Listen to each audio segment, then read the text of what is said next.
Why does your scanner show the P2526 engine code? What does it mean?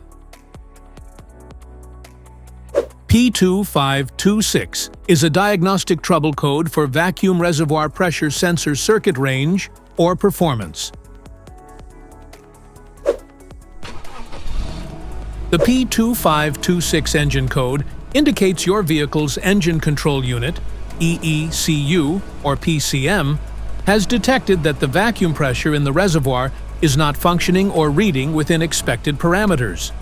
Under this circumstance, stop driving and repair your vehicle immediately. So, what causes this imbalance?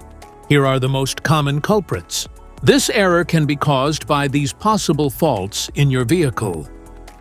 Faulty vacuum sensor, damaged wiring connections, vacuum leaks, failing vacuum pump, turbocharger actuator issues.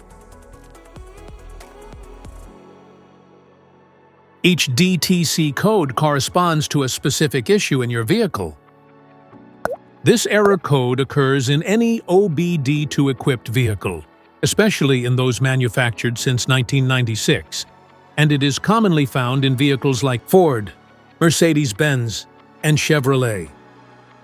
If you want to fix this error code, let us know in the comments section. We will definitely make the video on your demand. If you like this video, don't forget to subscribe to our channel. Thanks for watching.